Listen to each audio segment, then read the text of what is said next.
somna triple SB le SEDP board siang hal tur ani tuna thu soi kan ngai thlak taka khan triple SB thre hal tur ani atia triple SB siang hal tur ani ke niang le khathiam lo chu la nge soina po kan lo kho velem hlei lova ama ro chu chief minister me wina ni za chunga te tu a soite zir mi ni wangin ngai vena hlo lo thei lova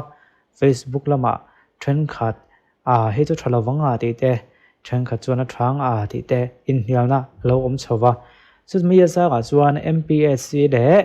MSSB hemi hi a hon chuak ta triple SB ti khan MSSB a soina ni ti te kan lo khathiam ta zera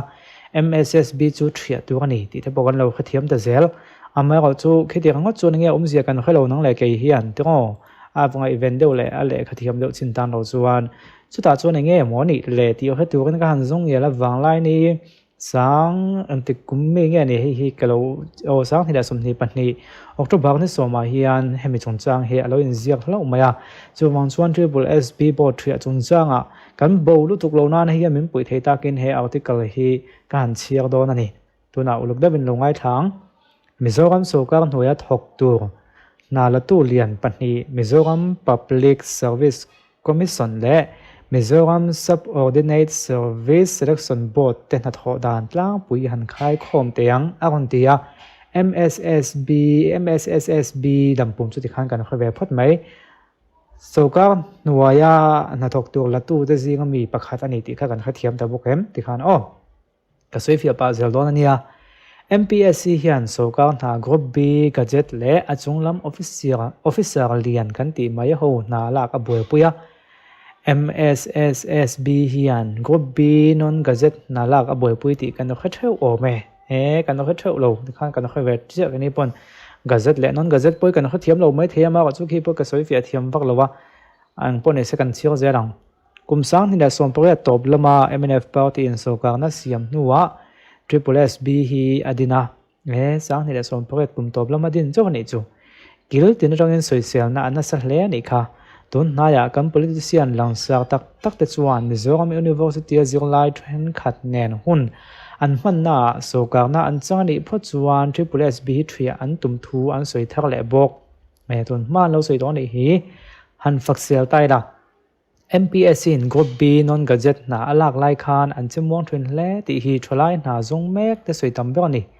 na than khat te chu advertisement chua tonga kumni gal dona an exam thei chau thrin ni mo tin result po chuak haut lang puya na zong mek tholai ten kong khang in an tor pha thrin ani khang hulai khan department khanga na ro kha a department malte te in advertisement chau advertisement chua ani tlang puya a department big te in advertisement khan va chuat lang puya combine na department khang advertisement chua kha awang vio enterna department khanga UDC po suwa ko oma kha DPNAR lamin a hloma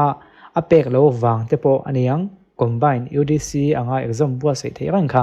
a khangin exam ani ta thrin ani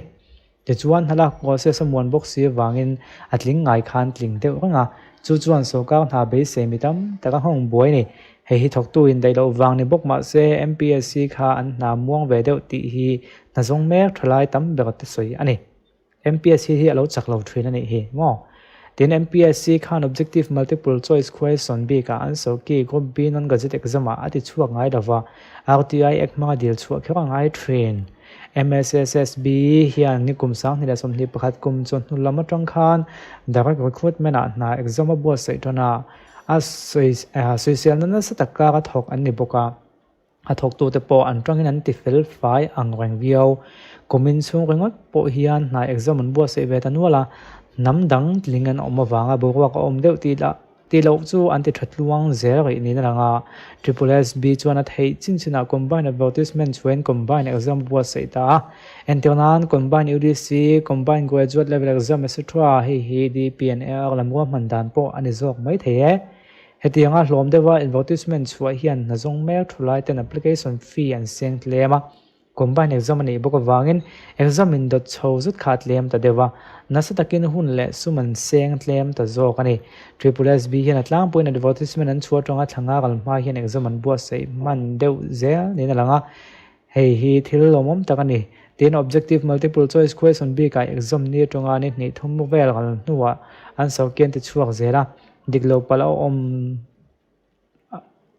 thuda complaint hedu theina hun chung an bituka chumi hun chung complaint aluwa subject expert te ron an ni nu khan an ni nuwa kha complaint kha hlothling chuan an so ki ti dingna an ti chuak la thuai train hei hi na zong me thula tan chuna tangka em rti ek manga dil khangai lovin mani an lo in analyze to mai thina interview ma chon tu te ram ti na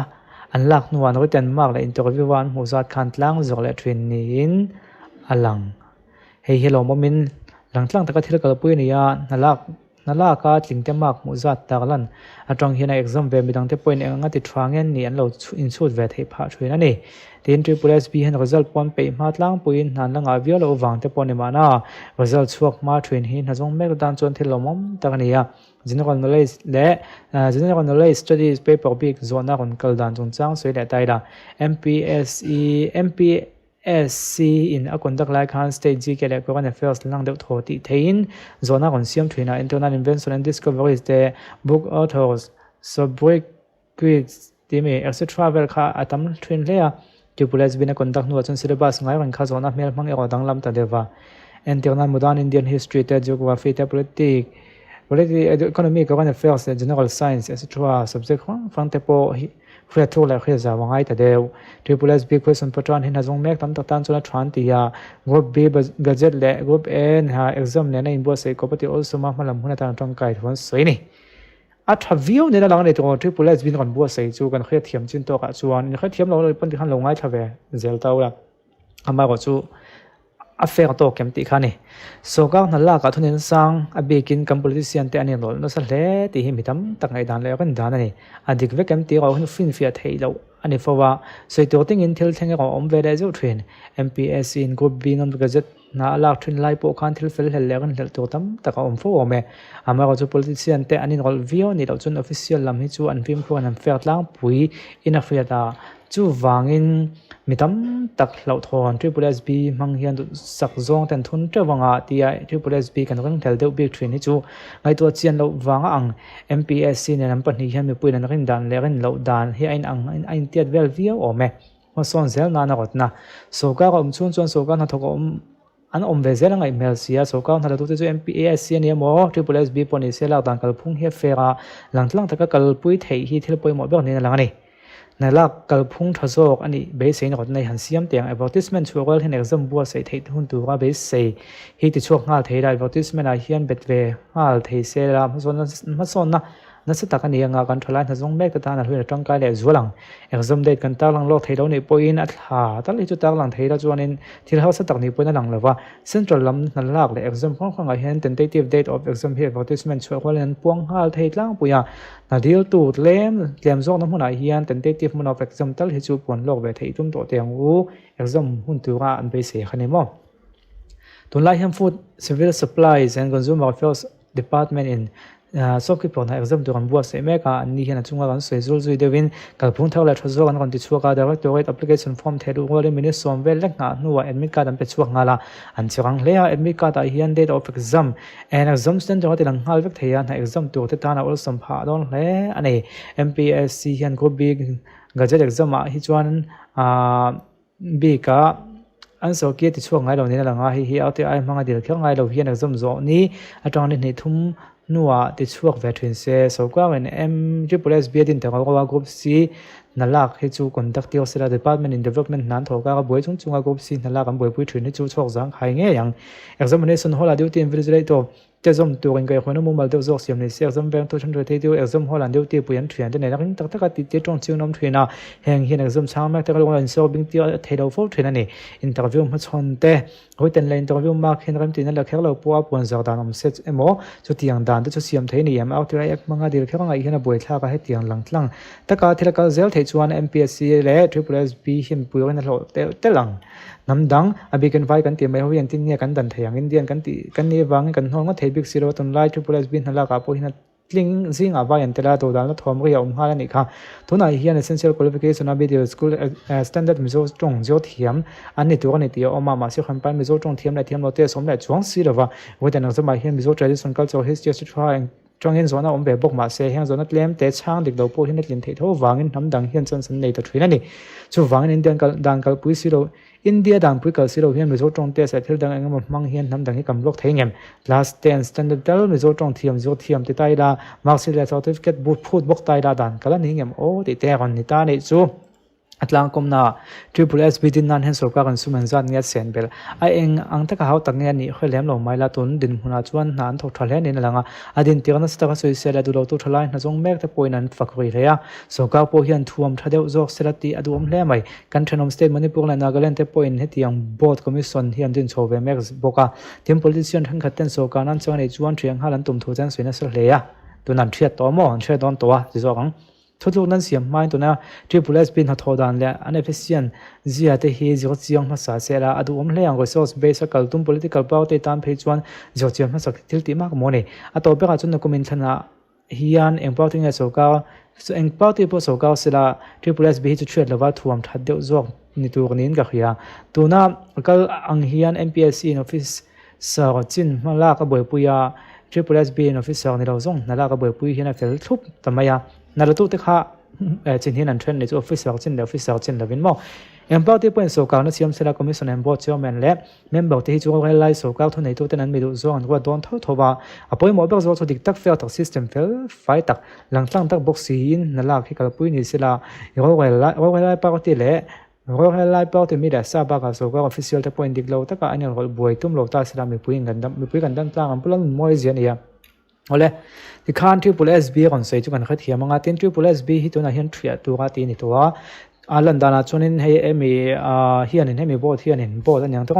hemi bot hian in so ka so mai he dewa chu wang chun thria te pon mai theya tin heta pulan moi gon je chu ni kum ani to ani kum tu ba thani to a thavio ni hian gon po mo sia ma ko chu pudu khan thria to tu singa gon tak lang sia em wa thria ngai nge ni a amu mal chok kai ni le khathiam lo chon kan khoi ta hau lo mai chu wang chong comment lama khia chian theina tu ko jok an thian du na chana kha kan kha thei ni chong comment ate pon link te lo post taula tin comment kan lo chia fu lo palani ponin